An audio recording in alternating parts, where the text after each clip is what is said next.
السلام عليكم ورحمة الله وبركاته. الحمد لله رب العالمين، والصلاة والسلام على سيد الأنبياء والمرسلين وعلى آله وصحبه أجمعين. أما بعد، فأعوذ بالله من الشيطان الرجيم. بسم الله الرحمن الرحيم. الله لا إله إلا هو الحي القيوم، لا تأخذه سنة ولا نوم، له ما في السماوات وما في الأرض. من ذا الذي يشفع عنده إلا بإذنه، يعلم ما بين أيديهم وما خلفهم، ولا يحيطون بشيء من علمه إلا بما شاء. وسع كرسيه السماوات والأرض، ولا يؤوده حفظهما، وهو العلي العظيم.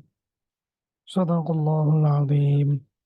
اللهم صل على محمد وعلى آل محمد، كما صليت على إبراهيم وعلى آل إبراهيم إنك حميد مجيد. اللهم بارك على محمد وعلى آل محمد، كما باركت على إبراهيم وعلى آل إبراهيم إنك حميد مجيد. الحمد لله, আল্লাহ রাব্বুল আলামিনের অশেষ মেহেরবানি ও দয়া যে আল্লাহ রাব্বুল আলামিন আমাদেরকে দ্বীনি দর্শে উপস্থিত হওয়ার তৌফিক দিয়েছেন। দ্বীনের সাথে দ্বীনের পথে লেগে থাকার তৌফিক দিয়েছেন। আলহামদুলিল্লাহ।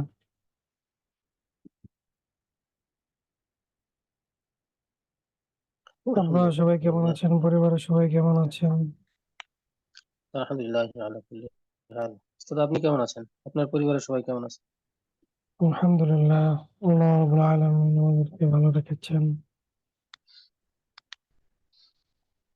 আলহামদুলিল্লাহ।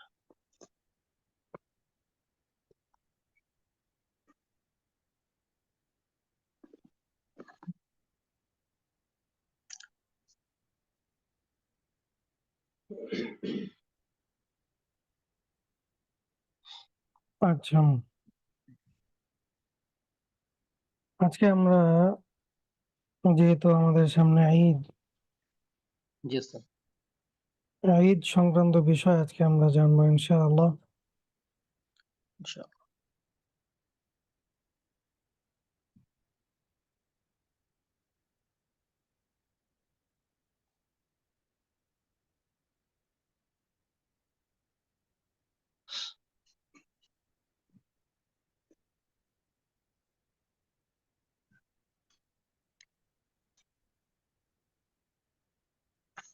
ঈদের নামাজ। জি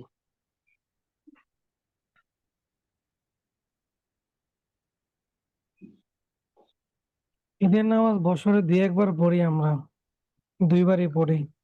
জি উস্তাদ। এই জন্য ডানে বামের দিকে লক্ষ্য করে পড়ি। জি ডানের ব্যক্তি যেরকম করে আমরাও সেরকম করার চেষ্টা করি। জি উস্তাদ। তো অনেক সময় তো কেউ রুকুতে যায়, দেখে সে একাই রুকুতে গেছে, আশেপাশের লোকজন সব জি দাঁড়ায় রয়েছে, সে আবার রুকু থেকে উঠে দাঁড়ায়।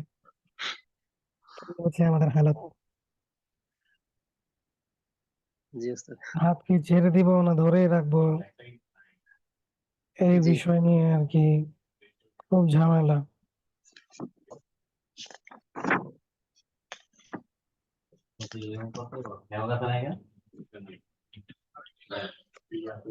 আল্লাহ। আসসালামু আলাইকুম ওস্তাদ। ওয়ালাইকুম আসসালাম। ওস্তাদ, আমরা তো নামাজের ফরজ 13টা গুলা জানছি কি কি একদম স্পেসিফিকলি।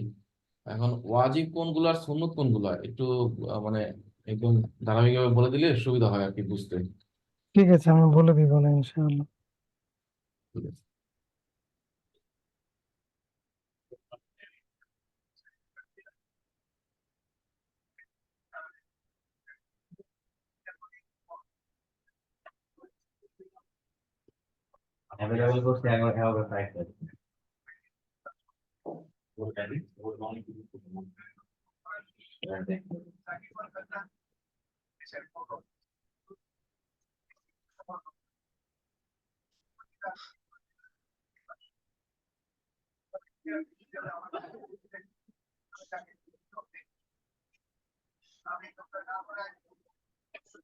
আচ্ছা, দেখেন, ঈদের নামাজ, ঈদ তো মুসলমানদের প্রধান ধর্মীয় উৎসব। ঈদ কয়টা? তো দুইটা। অনেকে তো তিনটাও বলে। জি। হুম,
আচ্ছা, বছরে যেহেতু আমাদের দুটি ঈদ হয়, তো মুসলিম উম্মার প্রতি বছর দুটি ঈদ উদযাপন করে থাকেন। অনেকে তিনটা করে থাকেন, একটা ওনারা নিজেরা বানাইছেন, 12 রবিউল আউয়াল পবিত্র ঈদে মিলাদুন্নবী। অথচ জি। 12 রবিউল আউয়াল হুজুর সাল্লাল্লাহু আলাইহি সাল্লামের জন্ম কিনা এটা নিয়ে ইখতিলাফ। জি। তো একটা, যেই দিনের কোনো নিশ্চয়তা নেই সেই দিনও মানুষ ঈদ পালন করে। এই হচ্ছে আমাদের হালাত। তো যাই হোক, আমরা বছরে দুইটি ঈদ উদযাপন করব, তিনটি না। ঈদের নামাজ এটা আদায় করা ওয়াজিব। বছরে দুইবার ঈদের নামাজ পড়ার কারণে অনেকে নামাজ পড়ার নিয়ম ভুলে যায়, ডান বামে খেয়াল করে। তো এই বিষয়গুলো অনেকের কনফিউশন থাকে। তো ঈদের নামাজ কিভাবে পড়বেন এই বিষয়ে বলা হবে। ঈদের নামাজ ছাদবিহীন খোলা জায়গায় পড়া, এটা সুন্নাত। রাসূলুল্লাহ সাল্লাল্লাহু আলাইহি সাল্লাম খোলা জায়গায় ঈদের নামাজ আদায় করতেন। যদি খোলা স্থানের ব্যবস্থা না থাকে, তবে মসজিদ ও ঈদের নামাজ পড়া যাবে। আবার দেখা যাচ্ছে যে অনেক বৃষ্টি, খোলা জায়গায় পড়লে মানুষের ভিজে যাবে, সমস্যা হবে। তো সেক্ষেত্রে মসজিদে পড়া যাবে, সমস্যা নেই। ঈদের নামাজ খোলা জায়গা, মসজিদ কিংবা বাসা বাড়ি যেখানেই পড়া হোক না কেন, অবশ্যই তা জামায়াতের সঙ্গে পড়তে হবে। জুমার নামাজ অনুষ্ঠিত হওয়ার জন্য যেসব শর্ত প্রয়োজন, ঈদের নামাজ আদায় করার জন্য একই শর্ত প্রযোজ্য। জুমার জন্য শর্ত কি? ইমাম ছাড়া 3 জন মুসল্লি হতে হবে। ঈদের নামাজের ক্ষেত্রেও একই শর্ত। সুতরাং জামায়াত ছাড়া ঈদের নামাজ আদায় করা যাবে না। বাসা বাড়িতে ঈদের নামাজ আদায় করতে হলে অবশ্যই জামায়াতে ঈদের নামাজ আদায় করতে হবে। একাকী নামাজ আদায় করা যাবে না। এখন দেখেন ঈদের নামাজের পার্থক্য। ঈদের নামাজের জন্য পার্থক্য হলো অতিরিক্ত 6টি তাকবীর। তাকবীর দিতে হবে 6টি। কেউ কেউ বলেন 12টি, আমরা 6টি দিব। প্রথম রাকাতে আল্লাহু আকবার বলে হাত বেঁধে অতিরিক্ত 3 তাকবীর দিয়ে সূরা ফাতিহা পড়া। দ্বিতীয় রাকাতে সূরা মিলানোর পর অতিরিক্ত 3 তাকবীর দিয়ে রুকুতে যাওয়া। তাহলে প্রথম রাকাতে আল্লাহু আকবার বলে হাত বেঁধে অতিরিক্ত 3 তাকবীর দিয়ে সূরা ফাতিহা পড়া। ঈদের নামাজের জন্য কোনো আযান ও ইকামত নাই, তবে জুমার নামাজের মতোই উচ্চ আওয়াজে কোরআন তেলাওয়াতের মাধ্যমে ঈদের নামাজ আদায় করতে হয়। এখন দেখেন প্রথম রাকাত, প্রথমে তাকবীরে তাহরিমা, ঈদের নামাজ নিয়ত করে তাকবীরে তাহরিমা আল্লাহু আকবার বলে হাত বাঁধা। তাহলে প্রথমে তাকবীরে তাহরিমা দিয়ে কি করতে হবে? হাত হাত বাঁধতে বাঁধবে। হবে। তারপরে সানা পড়া, সুবহানাকাল্লাহুম্মা ওয়া বিহামদিকা তাবারাক ইসমুকা ওয়া তাআলা জাদ্দুকা ওয়া লা ইলাহা গায়রুক, এটা পড়া। এটা পড়ে অতিরিক্ত 3টা তাকবীর দেওয়া। এক তাকবীর থেকে আরেক তাকবীরের মধ্যে 3 তাসবিহ পরিমাণ সময় বিরত থাকা। প্রথম ও দ্বিতীয় তাকবীরে উভয় হাত উঠিয়ে তা ছেড়ে দেওয়া। তৃতীয় তাকবীরে উভয় হাত বেঁধে নেওয়া। বিষয়টা ভালো করে বুঝেন। আমাদের বর্তমান ঈদের নামাজগুলোতে তাকবীর গুলো যেই দ্রুত দেয়, আল্লাহু আকবার, আল্লাহু আকবার, এক তাসবিহ পরিমাণই থামে না। 3 তাসবিহ পরিমাণ জি তো জি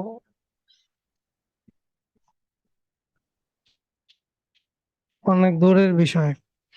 দ্বিতীয় তাকবীর পর্যন্ত 3 তাসবিহ পরিমাণ একটু থামা। তাহলে সানা পড়ার পর যখন প্রথম তাকবীর দিবে, তাকবীর দিয়ে হাত কি করবে? ছেড়ে দিবে। দ্বিতীয় তাকবীর দিয়ে হাত কি করবে? হাত ছেড়ে দিবে, ছেড়ে দিবে। তৃতীয় তাকবীর দিয়ে হাত বেঁধে নিবে। বেঁধে বুঝতে দিবে। পেরেছেন? জি স্যার। হুম। এরপরে আউযু বিল্লাহ বিসমিল্লাহ পড়া, সূরা ফাতিহা পড়া, সূরা মিলানো অথবা নামাজের মতো রুকু করা, সিজদার মাধ্যমে প্রথম রাকাত শেষ করা। তো ঈদের 2 রাকাত ওয়াজিব নামাজে এই অতিরিক্ত 6 তাকবীরের সঙ্গে ইমামের পিছনে কিবলামুখী হয়ে আল্লাহ তাআলার জন্য আদায় করছে। আল্লাহু আকবার। এটা হচ্ছে নিয়ত। বাংলায় নিয়ত করে নেবেন। এখন আসেন দ্বিতীয় রাকাত। দ্বিতীয় রাকাতে উঠে আপনি বিসমিল্লাহ পড়লেন, সূরা ফাতিহা ইমাম সাহেব পড়লেন, আপনিও পড়লেন, নইলে ইমাম সাহেবেরটা শুনলেন। এরপর সূরা মিলানো।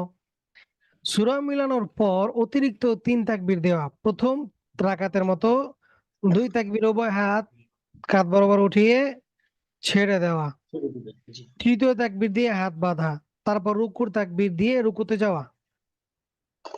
জি সূরা মিলানোর পর অতিরিক্ত 3 তাকবীর দেওয়া। প্রথম রাকাতের মতো 2 তাকবীরে উভয় হাত কাঁধ বরাবর উঠিয়ে হাত হাত ছেড়ে দেওয়া। ছেড়ে ছেড়ে দেওয়া। দেওয়া। তৃতীয় তাকবীর দিয়ে হাত বাঁধা। তারপর রুকুর তাকবীর দিয়ে কি করা? রুকুতে যাওয়া। রুকুতে যাওয়া।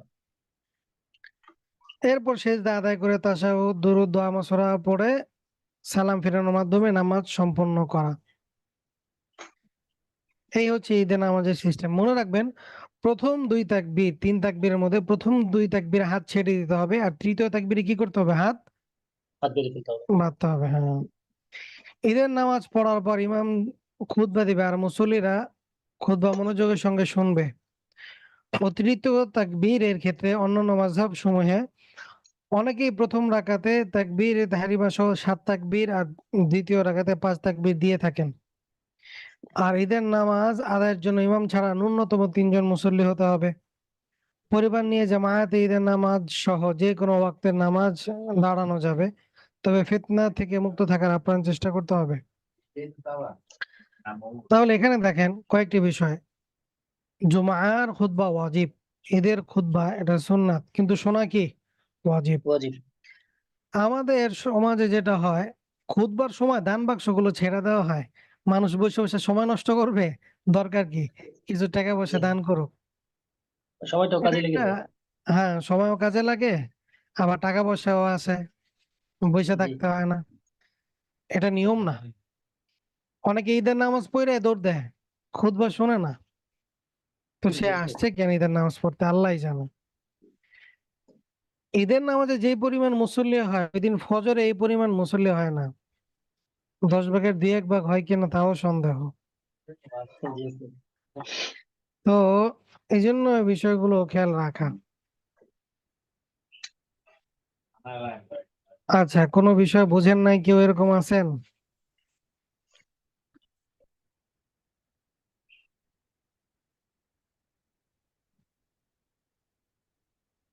কেউ যদি ঈদের জামাত না পান, সে কি করবেন? ইশরাকের নামাজ পড়ে নিবেন। ইশরাক না, চাষতের নামাজ পড়ে নিবেন।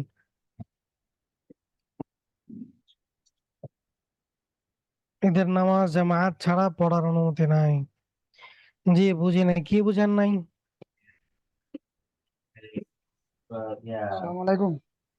ওয়ালাইকুম আসসালাম। ওই ঈদের নামাজের দ্বিতীয় রাকাতের ক্ষেত্রে আপনি যে বললেন যে ওই সূরা মিলানোর পর অতিরিক্ত 3টি তাকবীর দিয়ে ওই তৃতীয় তাকবীরে আবার হাত বাঁধতে হবে। তো ওই তারপরে আবার রুকুর তাকবীর দিতে হবে। তো অনেক সময় ওই তা আমরা তো হাত ওই তৃতীয় তাকবীর দেওয়ার পর সবাই চলে যায় রুকুতে, আলাদা করে হাত বাঁধাটা তো শুনিনি। তো এটা যদি একটু বিস্তারিত বলতেন আর কি। বিষয়টা হচ্ছে, আপনি যখন অতিরিক্ত তাকবীর দিলেন, প্রথম তাকবীর দিয়ে হাত ছেড়ে দিলেন, দ্বিতীয় তাকবীর দিয়ে হাত ছেড়ে দিলেন, তৃতীয় তাকবীর দিয়ে হাত বাঁধলেন। অনেকে বলে যে তৃতীয় তাকবীর দিয়ে হাত বাঁধা দরকার না, হাত ছেড়ে দেন, আরেক তাকবীর দিয়ে ডাইরেক্ট রুকুতে চলে যান। আবার কেউ ওটা বলেন যে না, তৃতীয় তাকবীর দিয়ে হাত বাঁধবে, চতুর্থ তাকবীর যেটা রুকুর তাকবীর, ওই তাকবীর দিয়ে হাত ছেড়ে দিয়ে রুকুতে যাবে, যেটা নামাজের সময় আমরা করে থাকি। মানে আপনি হাত যখন বাঁধার সময়টা একটু কম পাওয়া যায়, তো যে হাত বাঁধার আগে বাঁধতে ইমাম বাঁধতে তারপর সাহেবরা দিয়ে দেয়। যেই দ্রুত তাকবীর গুলো দেয়, আপনি সময় পাবেন কোন সময়? ওটা জিজ্ঞাসা হচ্ছে। এটা তো ইমাম সাহেবদের দোষ, বলেন। জি, জি। জি ওস্তাদ। ইমাম সাহেবরা আমাদেরকে সময় খুব কম দেয়। তাও আল্লাহ আকবার বলতে একটা আল্লাহ আকবার বলে হাত নামাইতে নামাইতে আবার আরেকবার আল্লাহ আকবার বলে হাতও দিতে হয়।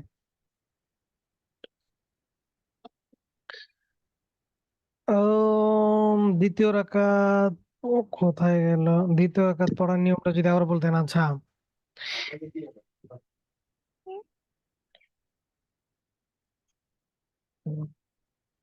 বিষ-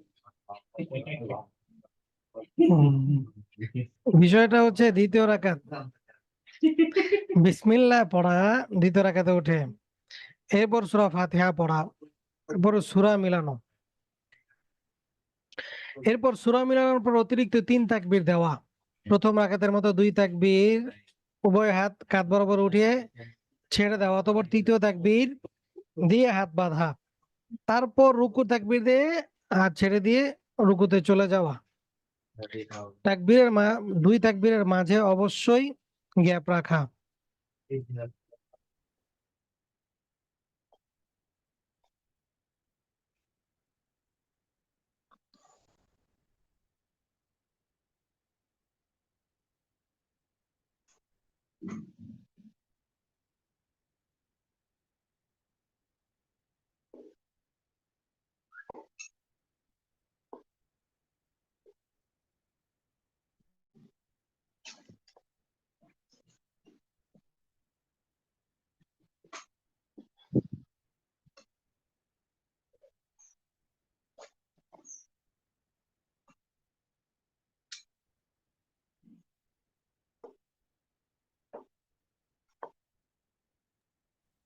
আচ্ছা, দ্বিতীয় রাকাতের নিয়ম তো বললাম। ঈদের নামাজ ছাড়া অন্যান্য ফরজ নামাজে কি কমপক্ষে 2 জন হলে জামাত করা যাবে? হ্যাঁ, ঈদের নামাজ আর জুমার নামাজ ছাড়া 2 জন হলে আপনি জামাত করতে পারবেন। অন্যান্য ফরজ নামাজগুলোতে আপনি পড়তে পারবেন, সমস্যা নেই। এখন একটা বিষয়, সেটা হচ্ছে, ধরেন কেউ এসে ঈদের জামাত 1 রাকাত পাইছে, সে কিভাবে পরের রাকাত আদায় করবে? জি ওস্তাদ। উনি 1 রাকাত, যে রাকাত পাইছে বা সে রাকাত পড়ে নিবে ইমামের সাথে, পরের রাকাত উনি প্রথম রাকাত যেভাবে পড়তেন সেভাবেই পড়ে নিবে, ব্যাস, সহজ। জাকাতের ব্যাপারে একটা প্রশ্ন ছিল, আমি তো নামাজ নিয়ে আছি, জাকাত নিয়ে তো এর পরের ক্লাস। জি। কি প্রশ্ন বলেন?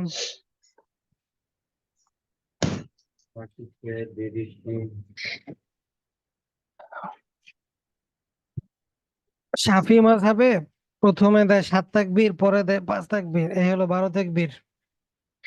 আমাদের এখানে যেহেতু বাংলাদেশে অধিকাংশই ফিকহে হানাফি, এই জন্য আমরা এটাকে অনুসরণ করলে ফায়দা।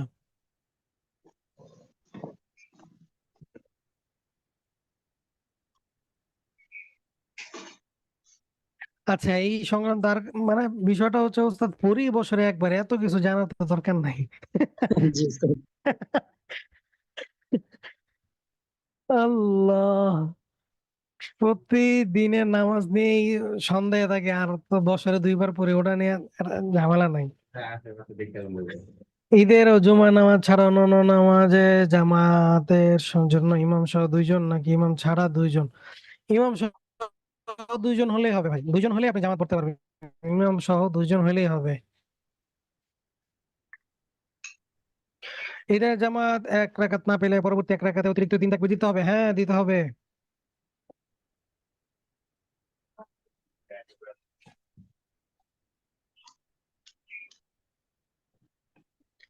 উস্তাদ, মহিলারা ঈদের নামাজ পড়তে পারবে কিনা? মহিলাদের জন্য ঈদের জামাতে নামাজ পড়া ওয়াজিব না। কেউ যদি চায় সে পড়তে পারে, কেউ যদি না চায় তাহলে দরকার নাই, এটা তার খুশি। জামাই যদি থাকে, যে কারো যদি হাজবেন্ড থাকে, হাজবেন্ড যদি নিয়ে যায়, যদি জি সেফ ফিল মনে করে তাহলে নিয়ে যাবে। জামাই ছাড়া অতি আবেগে যায় লাভ নাই, কারণ এটা অনেক সময় সমস্যা হয়। জি উস্তাদ। এজন্য আমি বলি জামাই থাকলে যায়, আর নইলে দরকার নাই। কারণ ঈদের নামাজের পরে জামাই ছাড়া, ধরেন যেই জায়গাতে পুরুষদের নামাজ হচ্ছে পাশেই মহিলাদের ব্যবস্থা করা হয়েছে, তো এখানে তো অনেক যুবকরাও থাকে, যুবতীরাও থাকে। তখন আবার মনে একটু অন্যরকম, একটু কুরকুরি জায়গায়। ঈদের দিন তো সবাই একটু ভালো কাপড় চোপড় পরে যায় নামাজ পড়তে। জি উস্তাদ। এই জন্য ফিতনা থেকে বাঁচা। যদি হাজবেন্ড থাকে, হ্যাঁ যাবেন, আপনি ঈদের নামাজ পড়তে পারেন, সমস্যা নাই। উস্তাদ, ঈদের নামাজের মানে উত্তম সময়টা কোনটা? এটা তো ফজরের পর আমাদের একটু। পরে, জি। আউয়াল ওয়াক্তে, মানে ফজরের শেষ, যখন সূর্য উদয় হয়ে যায় প্রথম দিকে। আমাদের দেশে তো দেরি করে পড়ে, জি উস্তাদ। কারণ ফজরের পরে একটা ঘুমের সময় দেওয়া হয়। জি। ঘুম থেকে উঠে পরে আস্তে ধীরে আমরা যাই আর কি। নিয়ম হচ্ছে সূর্য যখন উদয় হয়ে যায়, সূর্যোদয়ের পরেই পড়ে নেওয়া। অর্থাৎ ইশরাকের সময়। হ্যাঁ, ইশরাকের সময় পড়ে নেওয়া, এটা হচ্ছে উত্তম।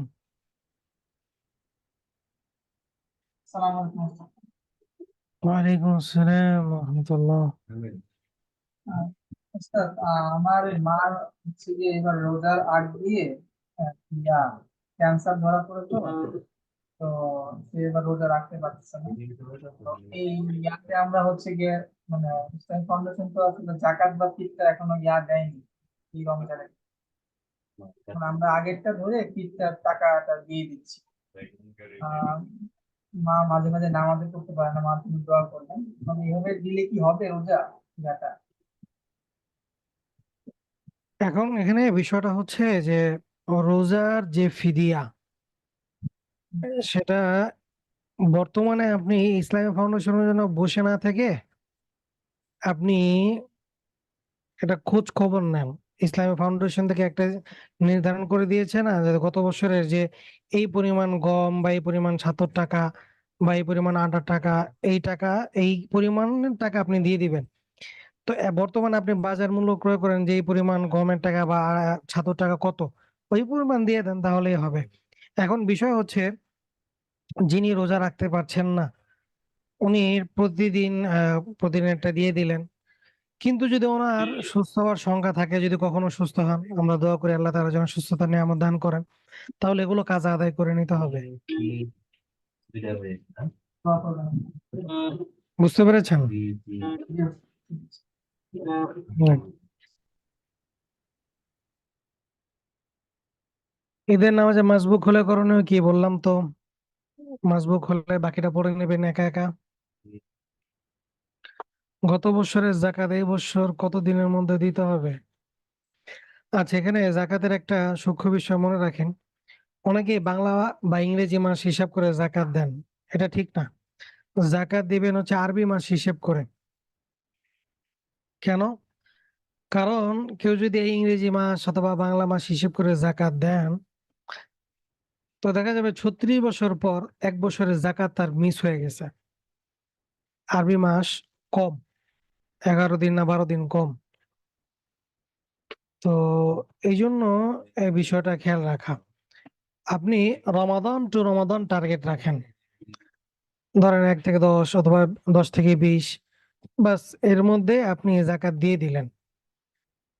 বাস ওই হিসাব করলেন। গত বছরের জাকাত এই বছর কত দিনের মধ্যে দিতে হয়। ধরেন গত বছর আপনি রমাদানে দিছেন, এই বছর আপনি রমাদানে দিলেন, শেষ। এটা সুবিধা হয়।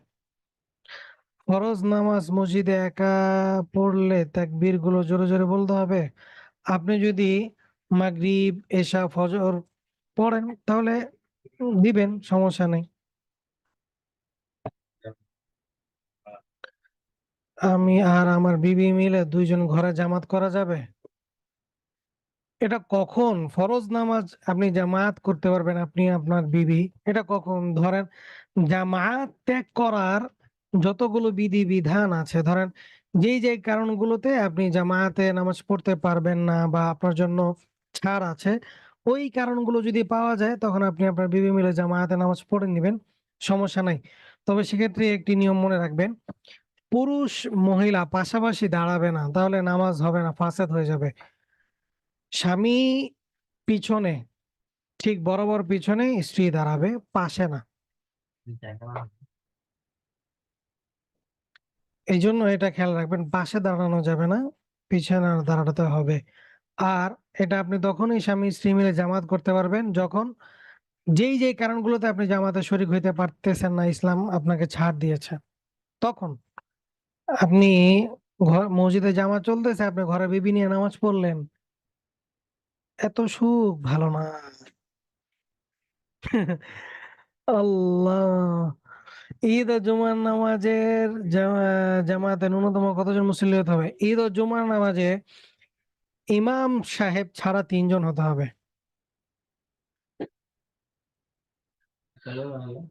ওস্তাদ, জানাজার নামাজ পড়ানো শেখানো হবে? হ্যাঁ, আগামীকাল জানাজার নামাজ সংক্রান্ত বিষয়ে বলবো। এই নামাজ ঈদের নামাজের চেয়েও বেশি পড়া হয়। আমাদের মান্ডাতে তো প্রতিদিনই ২-৪ জন করে মরতেছে। মান্ডাতে অনেক ঘনবসতি তো, মালাকুল মউতের আসা যাওয়া অনেক বেশি হচ্ছে এখন।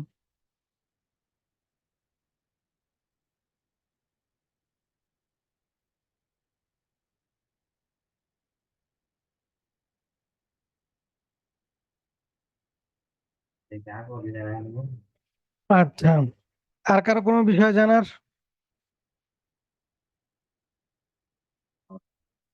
ওস্তাদ, কোন কোন কারণে জামাত না পড়লে সমস্যা হবে না? জামাত নিয়ে আমি একদিন আলোচনা করবো না, আমাকে মনে করে দিন, আমি কিন্তু ভুলে যাই, বুঝছেন? আমি ভুলে যাই, আমাকে মনে করে দিন। এই আপনাদের সালাত সহিকরণ কোর্স শেষ হয়ে গেলে এরপরে আমি জামাতের বিষয়টা মনে হয় সালাত সহিকরণের মধ্যে আছে কিনা নাই মনে হয়, দেখ আমি এক্সট্রা পড়া দিব না আপনাদেরকে। রোজার দিনে অথবা শুক্রবারে মারা গেলে সেটা কি ভালো মৃত্যু হিসেবে বিবেচিত হবে? অবশ্যই। এটা একটা ভালো, শুক্রবারের কথাতে হাদিসে আসছে যে কেউ যদি শুক্রবারে মারা যায় তাহলে তার কবর আযাব মাফ হয়ে যায়। এখন আল্লাহু আলাম, এই বিষয়টা পুরোটা আল্লাহ তাআলা ভালো জানেন।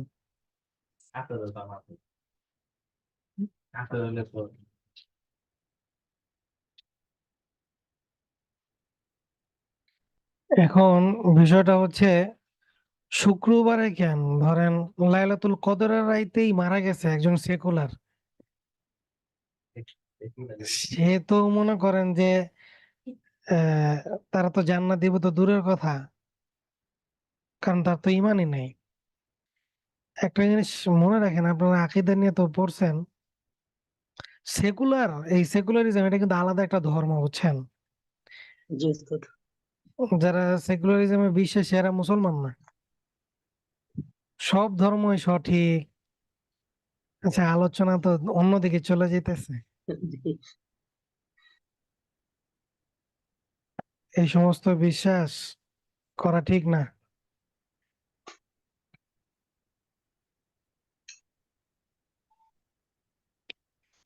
ওস্তাদ, ব্যবহৃত ঢিলা কুলুপ কি বাথরুমে না ফেলে ঝুড়িতে করে বাইরে পুঁতে রেখে দিতে হবে?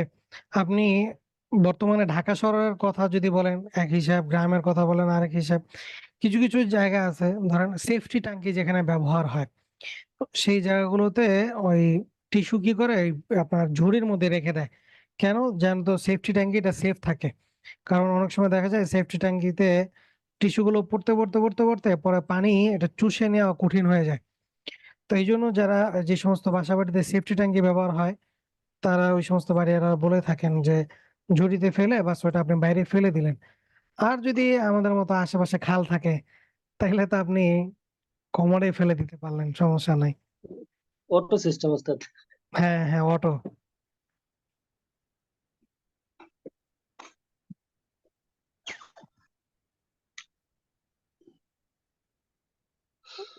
আল্লাহ।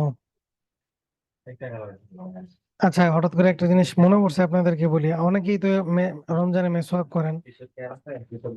এক্ষেত্রে একটা জিনিস মনে রাখেন, এক ধরনের মেসওয়াক বাজারে পাওয়া যায়, ওই যে পলিথিনের মধ্যে থাকে একটু মোটা করে। ওটা মেসওয়াক করে আবার পলিথিনের মধ্যে রেখে দেয়, যে প্যাকেটের মধ্যে দেখছেন? জি ওস্তাদ। হ্যাঁ, ওটা কিন্তু কেমিক্যাল মিশানো থাকে। ওটাকে তাজা করে রাখে, যুবক করে রাখে। তো এটা হুম। কি ব্যবহার করা যাবে না ওস্তাদ? ওইটা দেখবেন ব্যবহার করলে হালকা একটু মিষ্টি মিষ্টি লাগে, কেমন যেন একটা ইয়া মানে লাগে একটু ওটা। ফেনা ফেনা হয় আর কি। হ্যাঁ, ওটা রোজা মাকরু হবে, কারণ আপনি কেমিক্যালটা আপনি মুখে নিচ্ছেন। জি ওস্তাদ। এটা মনে রাখেন।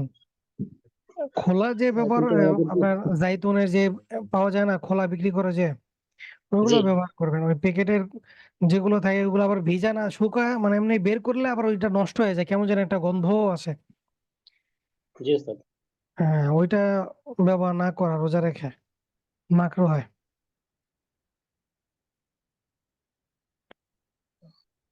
জি ওস্তাদ।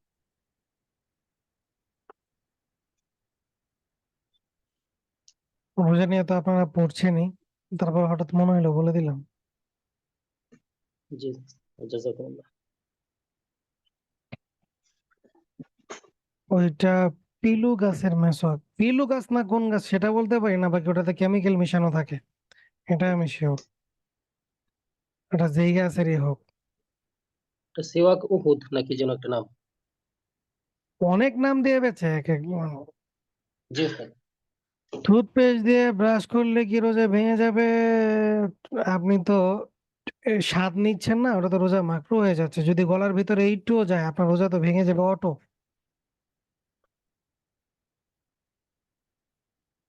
যদি সে অতিরিক্ত ঘাস ও ঠান্ডায় মুখের মধ্যে একটু ভালো লাগার জন্য করে, না, ব্রাশ করা যাবে না টুথপেস্ট দিয়ে, এটা মাকরু হয়। ওটা যদি একটু আপনি ব্রাশ করবেন দেখবেন একটু হলেও ভিতরে যায় হালকা পাতলা, রোজা ভেঙে যাবে। প্যাকেট খুললে মেসোয়াকটা সাদা হয়ে যায় সাইড গুলো, হ্যাঁ ওটা কেমিক্যালের কারণে হয়। ওই জন্য এটা মেসোয়াক, ওই মেসোয়াকটা দিয়ে রোজা রেখে মেসোয়াক করা এটা মাকরু।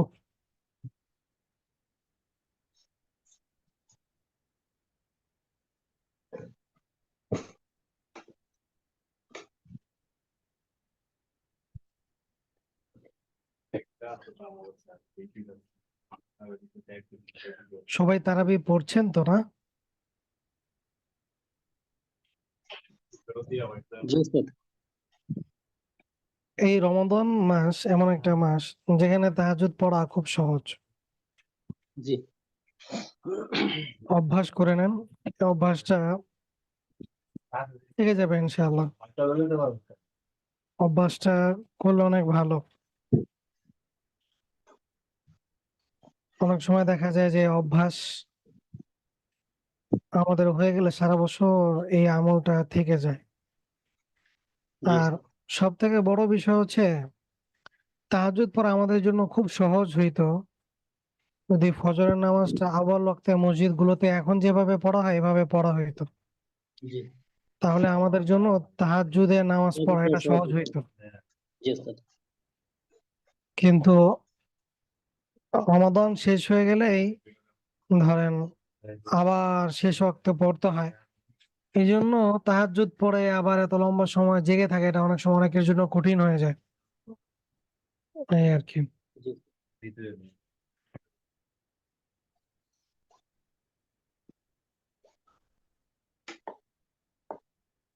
আর কারো কোনো বিষয় জানার আছে এই সংক্রান্ত?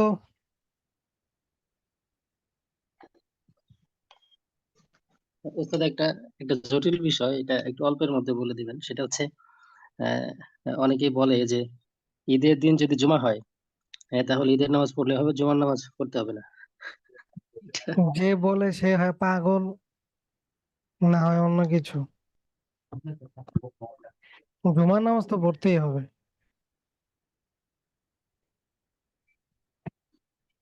জি ওস্তাদ, কিন্তু অনেকে তো বলে এটা। জুমার নামাজ বাদ হয়ে গেল তাহলে তো যেদিন ঈদের নামাজ পড়বো ওদিন জোহরের নামাজও বাদ হয়ে যাবো। তাই তো বিষয়টা এমন না। আগে তো ছোটকালে মনে করতাম ঈদের দিন কোনো নামাজ নাই, সব নামাজ মাফ। জি।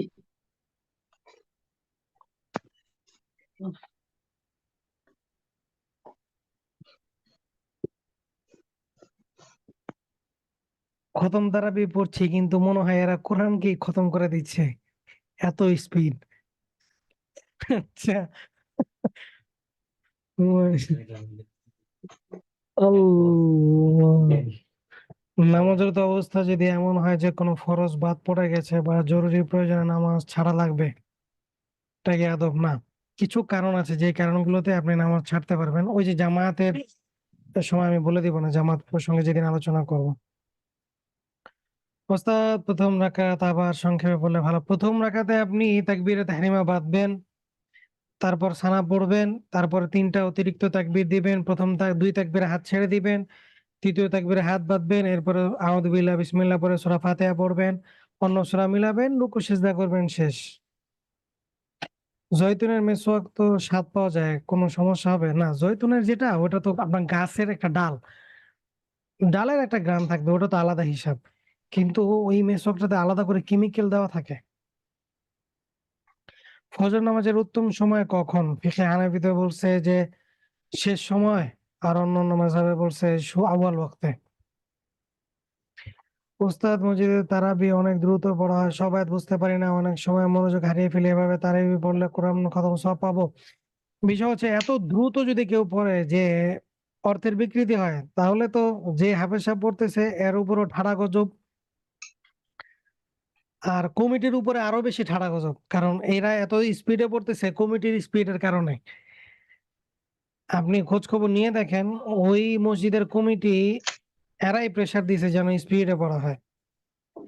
অনেক সময় হাফেজ সাহেবরা চান একটু স্লো পড়ি, কিন্তু কমিটির প্রেসারের কারণে দেখা যাচ্ছে এটা অনেক সময় বাধ্য হয়।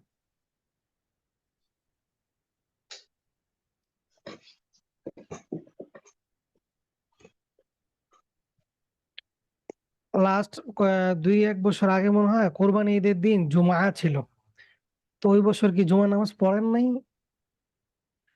যারা এই ধরনের কথা বলে এদেরকে জিজ্ঞাসা করবেন। জি ওস্তাদ। 2-1 বছর আগে মনে হয় জুমার দিনে ঈদে কোরবানি ঈদ পড়েছিল।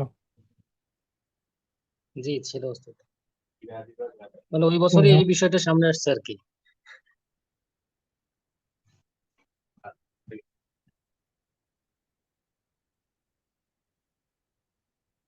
এক মহিলা বলছে টয়লেটে ব্যবহার করা টিস্যু গুলো পুঁতে দেওয়া লাগবে, তা না হলে মুনকার নাকির কবরে সেগুলো খুঁজে নিয়ে আসতে বলবে।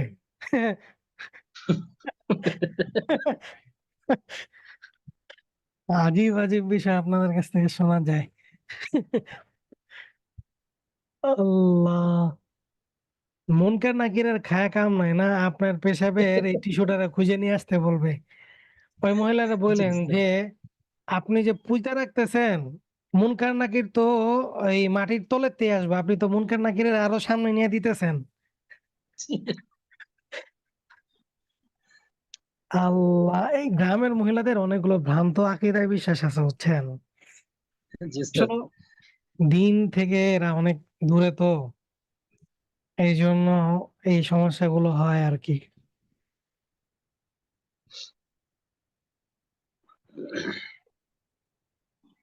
আল্লাহ, ওই মহিলাকে জিজ্ঞাসা করবেন যে আহ, যদি খুঁজে নিয়ে আসার পর কি হবে, এরপরে এরপরে আলোচনাটা শুনতে চাই।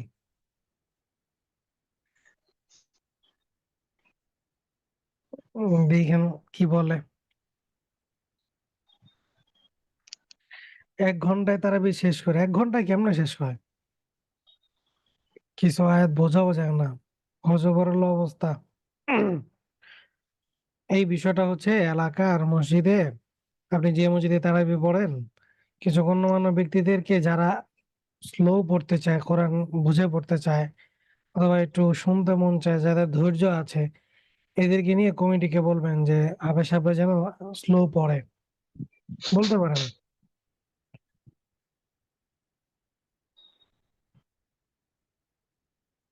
বেশি সময়ের পার্থক্য না, কিন্তু এখন একবার হচ্ছে তো হয়তোবা সর্বোচ্চ 20 মিনিটের পার্থক্য হইতে পারে, এর থেকে জি বেশি ওস্তাদ, হবে না। খুব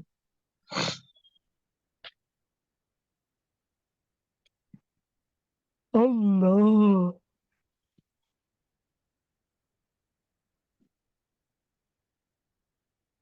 লা ইলাহা ইল্লাল্লাহ, লা ইলাহা ইল্লাল্লাহ। আর কার কোনো কোনো কিছু জানার আছে? এ আল্লাহ, কত বড় কসম। আচ্ছা, একটা ভালো উস্তাদ, যদি তারাবির আয়াত বেশি জোরে হওয়ার জন্য বোঝা না যায়, তখন কেউ যদি অন্য কোনো আয়াত ও বাংলা তর্জমা কেউ মনে করে আর চিন্তা করে, সেক্ষেত্রে কি নামাজের ক্ষতি হবে? বাংলা তর্জমা আপনি তখন মনে করবেন কেন? ওটা তো শয়তান আপনার নামাজ থেকে গাফেল করে দেয়। সব চেষ্টা করবেন যেন নামাজে সবসময় মনোযোগ দেওয়ার। আপনি তো ওই ব্যক্তির মতো হারায় যাবেন যিনি 5 দোকানের হিসাব করে, 4 দোকানের হিসাব করে। কোথাও হারায় গেলে আবার চেষ্টা করবেন যেন এইদিকে ফিরে আসেন। আপনার বারবার উজু ভাঙলে করণীয় কি? বারবার উজু ভাঙলে বারবার উজু করবেন, আর না হয় নামাজের আগ দিয়ে করবেন। নামাজ ইমামের ভুল হলে লোকমা দিতে হয় কি বলে? সুবহানাল্লাহ নাকি আল্লাহ আকবার? বাংলাদেশে আল্লাহ আকবার বলতে হয়, অন্যান্য দেশে সুবহানাল্লাহ বলতে হয়। এদেশে সুবহানাল্লাহর প্রচলন নাই, নিয়ম হচ্ছে সুবহানাল্লাহ বলা। এই দেশ আর নিয়ম হচ্ছে কি, একজন ব্যক্তি বলবে, কিন্তু আমাদের দেশে প্রথম কাতারে যারা আছে সবাই দেয়। সবাই বলে বসে। এই ইমাম সাহেব তো আতঙ্কে থাকে যে এ, কি যেন হয়ে গেছে নাকি, আবার এই পরিমাণ আল্লাহ আকবার বলে লোকজন। আবার আরেকটা খুব আজীব বিষয় আমি পরশুদিন সম্ভবত খেয়াল করছি। ইমাম সাহেব, সাধারণত হয় না ইমাম সাহেব টেনশনে থাকে, আহ জি কোন পৃষ্ঠার পর কোন পৃষ্ঠা। তো ইমাম সাহেব সেজদা থেকে আহ এক সেজদা দিয়ে দ্বিতীয় সেজদার জন্য, মানে ও এক সেজদা দিয়ে উঠে বসবে, ওই সময় আল্লাহ আকবার না বলে জি সামি আল্লাহ লিমান হামিদা বলছে। তো কিছু মুসল্লি তো উঠে দাঁড়ায় গেছে। আচ্ছা।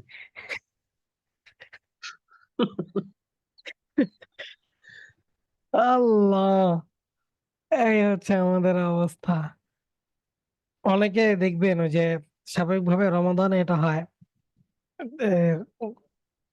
ভিতরের নামাজে যখন জি তাকবীর দেয়, দোয়া কুনুতের জন্য তাকবীর দেয়, তো অনেক সময় ইমাম সাহেব ওই তাকবীর দিয়ে রুকুতে চলে যায়, দোয়া কুনুত না পড়ে। তো ইমাম সাহেব চলে গেছে, বাস আমিও চলে যাই, সেজদা দিলেই তো হয়ে যাবে, সমস্যা নাই। জি কিন্তু অনেকে দাঁড়ায় থাকে, ইমাম সাহেব কেন উঠে না, মানে সে পারতেছে না ইমাম সাহেব যায় রুকু থেকে উঠাবে। জি না। আসসালামু আলাইকুম স্যার। ওয়ালাইকুম আসসালাম। ওস্তাদ, গতকালকে বলছিলেন যে ফরজ নামাজে আমরা কি কি পড়বো আর কি, আল্লাহু আকবার বলবো, তারপরে সানা পড়বো, তাশাহুদ পড়বো। তো এগুলা হচ্ছে ওস্তাদ, যদি না পড়ি কোনো কারণে, বা আল্লাহু আকবার ইসে রুকুতে যাওয়ার সময় বা সেজদা যাওয়ার সময় যদি আল্লাহু আকবার না বলি, সেক্ষেত্রে কি নামাজে কোনো ক্ষতি হবে? হ্যাঁ, নামাজে ক্ষতি হবে না, আপনি কতগুলো সুন্নত ছেড়ে দিচ্ছেন। নামাজে প্রত্যেক উঠা বসা যে আল্লাহু আকবার, এটা সুন্নতে মুআক্কাদা, আপনি ছেড়ে দিচ্ছেন। ইমাম ইমাম সাহেবের পিছনে জামাতে যখন পড়ি তো হ্যাঁ, ইমাম সাহেব তো জামাতে আপনি ছেড়ে দিচ্ছেন, এই জিনিসগুলো ছেড়ে দিচ্ছেন। সুন্নতে মুআক্কাদা ছেড়ে দেওয়া, কেউ অভ্যস্ত হয়ে গেলে তার গুনাহ হবে। এগুলো সবই হচ্ছে সুন্নতে মুআক্কাদা। হ্যাঁ, আর ওস্তাদ তারাবি নামাজের সময় ওই আহ দেখা যায় হচ্ছে দোয়া মাসুরা লাস্টে পড়ার সুযোগ হয় না, দেখা যায় দরুদ শরীফ পড়তে পড়তে সালাম ফিরে ফেলে। তো ওই আপনিও ক্ষেত্রে সালাম ফিরিয়ে ফেলবেন। কোনো সমস্যা হবে না? না, না। ঠিক আছে। আচ্ছা ওস্তাদ, যাদের কিছু আকীদা ভ্রান্ত, একটু আগে যে বললেন তাদের বিধান কেমন? আপনি আকীদা নিয়ে প্রশ্ন করতেছেন, ওইটা নিয়ে আলোচনা শুরু করলে আরেক ঘন্টা শেষ হয়ে যাবে। আকীদা এটা মারাত্মক জায়গা। আর এই দেশে তো আরো ভয়াবহ অবস্থা। আপনি আগে বাঙালি না আগে মুসলিম, কোনটা? কি বলবেন? জি স্যার, আগে মুসলিম, আগে মুসলিম। এই দেশে তো বিভিন্ন ধরনের ঝামেলা আছে আকীদা নিয়ে। ওস্তাদ আরেকটা কথা ছিল, হুম। যদি আমি মসজিদে ঢুকে দেখি যে প্রথম রাকাতের আহ সূরা ফাতিহা পড়া শেষ আর অন্য সূরারও কিছু অংশ পড়তেছে, তো আমি তো আল্লাহু আকবার বলে নামাজে দাঁড়ায় যাব, তখন কি সানা পড়বো নাকি ইমাম সাহেবের সূরা শুনবো? ইমাম যদি সাহেবের সানা সূরা শুনবেন? তাহলে আমি আর সানা পড়বোই না পুরা না। জামাতে। আসসালামু আলাইকুম। ওয়ালাইকুম আসসালাম ওয়া রাহমাতুল্লাহ। একটা বিষয় একটু ক্লিয়ারলি আলোচনা করলে ভালো হয়। এই আপনি যে বললেন যে দোয়া কুনুত যদি ইমাম সাহেব ছুটে যায় বা কেউ না পড়ে তো সহজ সেজদা দিতে হবে। এই বিষয়টা নিয়ে তো মানে একতলাফি বিষয় হয়ে যায় অনেক সময়। যে অনেকজন বলে যে রাসূলুল্লাহ সাল্লাল্লাহু আলাইহি ওয়াসাল্লাম নাকি সবসময় দোয়া কুনুত পড়তেন না, মাঝে মাঝে পড়তেন, হয়তো সহজ সেজদা লাগেনি। তো আসলে বিধানটা কি, মানে ব্যাপারটা কি রকম ব্যাপার, মানে দোয়া কুনুতটা আসলে ওখানে কিভাবে? দোয়া কুনুত পড়া ওয়াজিব না, দোয়া পড়া ওয়াজিব, এটা মাথায় রাখেন। দোয়া কুনুত পড়া ওয়াজিব না, দোয়া পড়া ওয়াজিব। কেউ যদি ওইটা না পড়ে তাহলে সে ওয়াজিব তরক করলো। আর আর আমরা গতকালকেই পড়েছি, কেউ যদি কোনো ওয়াজিব ছেড়ে দেয়, ছুটে যায়, তাহলে সে সেজদায় সাহু দিয়ে নেবে। ওখানে যে দোয়া কুনুত পড়াটা ওয়াজিব, মানে এই বিষয়টা নিশ্চয়ই দালিলিক ভাবে প্রমাণিত, নাহলে তো এমনি হুম। দোয়া পড়া দালিলিক ভাবে প্রমাণিত, নাহলে তো ওটা তো বলা যাবে হ্যাঁ, না, তাই না? দালিলিক ভাবে প্রমাণিতই তো। ঠিক আছে, যাক। সবই দালিলিক ভাবে প্রমাণিত আছে, সমস্যা নেই। জি অবশ্যই। উস্তাদ, একটা বিষয় হচ্ছে মসজিদে সূরা তারাবি পড়ে, কিন্তু খুব স্পিড, অতিরিক্ত স্পিড। তো এখন আমি যদি মসজিদে ফরজ নামাজ পড়ে এসে নিজে ঘরে তারাবি পড়ি, তো সেক্ষেত্রে কি মানে সওয়াবের কোনো কমতি হবে কিনা? বা না, জামায়াতে নামাজ পড়া আর হচ্ছে, এখন যদি এমন মনে হয় আপনার কাছে যে যেই স্পিডে পড়তেছে নামাজই হয় না, জি তাহলে সেটা ভিন্ন বিষয়। আর যদি মনে হয় যে না হচ্ছে, তাহলে আপনি জামাতে পড়বেন। আর না হয় যে মসজিদে আহ একটু স্লো পড়ে, সে মসজিদের খোঁজ খবর নিলেন, সেই মসজিদে গিয়ে পড়লেন। জি উস্তাদ। ঘরে নামাজ না পড়া আর কি। যাদের আকীদা ভ্রান্ত, একটু আগে যে বললেন তাদের বিধান কেমন, মানে তারা কি আহলে সুন্নাত ওয়াল জামাত, আহলে সুন্নাহ এর অন্তর্ভুক্ত হবে? এত মুসলমানই থাকে না যাদের কিছু কিছু আকীদা ঝামেলা থাকে। আহলে সুন্নাত ওয়াল জামাত তো পরের বিষয়। উস্তাদ, নামাজের শেষে সম্মিলিত হাত তুলে মোনাজাত করার বিধান কি? অনেকে বলে এটা নাকি বিদআত, সেক্ষেত্রে কি করবো? হ্যাঁ, মনে রাখেন, কেউ যদি মনে করে নামাজ শেষে সম্মিলিত মোনাজাত এটা নামাজের অংশ, তাহলে এটা বিদআত। আমাদের দেশে এটা নামাজের অংশ মনে করে, মানে কেউ যদি নামাজের পরে হাত না তুলে, কি যেন একটা ছেড়ে দিছে, কি যেন একটা নাই। জি কেউ যদি এটা নামাজের অংশ মনে করে তাহলে এটা বিদআত। সালামের মাধ্যমে নামাজ শেষ হয়ে যায়। আর আমার একটা জিনিস খুব আজীব লাগে, ইমাম সাহেব হাত তুলছে, আমরাও হাত তুলছি, ইমাম সাহেবের শেষ, আমাদেরও শেষ। মানে দোয়া এটা কি ট্র্যাডিশন হয়ে গেছে যে হাত তুললাম, ইমাম সাহেব কতক্ষণ বিড়বিড় করলো, আমি হাত তুলে বসে রইছি, মানে আমি বোবা? প্রয়োজনটা আমার, আমি চাইবো আমার আল্লাহর কাছে, আমি ইমাম সাহেবের উপর সব ভার দিয়ে দিছি। ইমাম সাহেব চাইতেছে, যা চাইতেছে ইমাম সাহেবই চাক। মানে বিষয়টা কি এমন যে না আমি চাইলে ঝামেলা আছে, তাকে উপরের মহল থেকে চাওয়াই? জি উস্তাদ। আমরা আল্লাহকে দূরে সরায় দিই। হম। প্রত্যেকে দোয়া করবেন, বেশি বেশি দোয়া করবেন। কিন্তু সেটা ইমাম সাহেবের উপর কেন আপনি নির্ভর করবেন যে ইমাম সাহেব করুক, আমার দরকার নাই। আমরা যখন দেওবন্দে পড়ি তখন দেখছি ইমাম সাহেব দোয়া করতেছেন, ইমাম সাহেবের দোয়া শেষ, কিন্তু মুসল্লিদের দোয়া শেষ হয় নাই। অনেক মুসল্লিরা দোয়া করতেছে, তো করতেছে, আর ইমাম সাহেব দোয়া করে নাই, মুসল্লিরা দোয়া করতেছে, তো করতেছে। কিন্তু আমাদের দেশে এটা ভিন্ন। ইমাম সাহেব যখন তোলে জি সবাই তোলে, ইমাম সাহেবের শেষ সবার শেষ। এরকম না, এরকম না করা। আপনি কার কাছে চাইতেছেন, কি চাইতেছেন, কোনো ফিলিংস নাই। হুদায় হাত তুললেন, আবার শেষ করে দিলেন, আবার চুমা দিলেন। চুমার আওয়াজটাও খুব জটিল। জি উস্তাদ। জি, আল্লাহ জানে অনেকে আমার আহলে হাদিস বানায় দেয় কিনা। ভাই আমি ফিকহে হানাফি অনুসরণ জি করি। উস্তাদ। জি, কিন্তু এর মানে এই না যে যেটা যেরকম সবকিছুই হওয়া মানতে হবে দরকার তা তো সেটা নাকি? সেরকম। হ্যাঁ,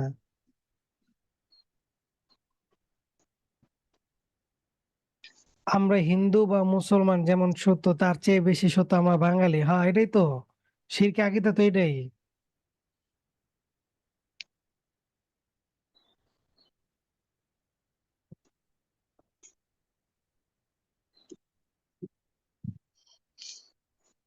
আগে মুসলিম পরে বাঙালি। আপনার জন্ম হয়েছে বাঙালি হিসেবে না, মুসলিম হিসেবে। এটা নিয়ে আলোচনা করলে সময় তো নাই। জি উস্তাদ। মনে রাখবেন, সেকুলারিজমে বিশ্বাস করে এটা কুফরি মতবাদ। যে করবে সে কাফের, সে মুসলমান না। একটা মানুষ যখন মৃত্যুবরণ করে, সে যে মুসলমান এটার জন্য, মানে সে যে মুসলিম হিসেবে মৃত্যুবরণ করছে, সে সেকুলার কিনা এটাকে জানতে হবে। মুসলিম হিসেবে মৃত্যুবরণ করার জন্য কয়েকটা শর্তের মধ্যে একটা শর্ত হচ্ছে সে সেকুলার হতে পারবে না, সেকুলারিজমে বিশ্বাসী হতে পারবে না। সোজা কথা আর কি। ওস্তাদ কেউ যদি দোয়া কুনুত না পড়ে, নিয়মিত ভিন্ন কোনো দোয়া পড়ে, সেটা কি সমস্যা আছে? না, সমস্যা নাই, দোয়া পড়লেই হবে।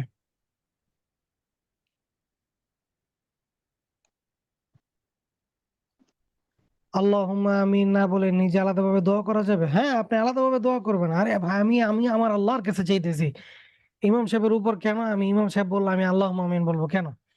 আমি আমার আল্লাহর কাছে চাই, যেভাবে ইচ্ছে সেভাবে চাই। ইমাম সাহেব তো মনে করেন যে চাকরি থাকবে না, এই জন্য সে প্রতি নামাজের পরে দোয়া করে। কারণ দোয়া না করলে তার না জবাবদিহিতে আছে, জবাবদিহিতে করতে হবে। এই আপনি দোয়া করলেন না কেন? ঝামেলা আছে।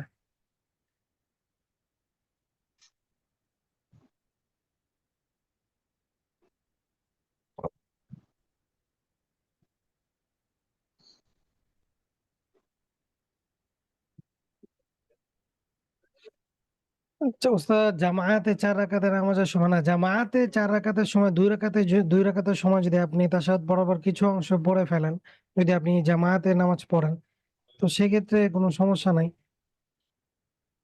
এটা আপনি ভুলে পড়ে ফেলছেন, বাকি পড়া যাবে না। উস্তাদ, গণতন্ত্র কি গণতন্ত্র? এটা হচ্ছে কুফরি মতবাদ। ভাই আমি পড়াইতেছি নামাজ, আপনারা আমারা কোথায় নিয়ে যান?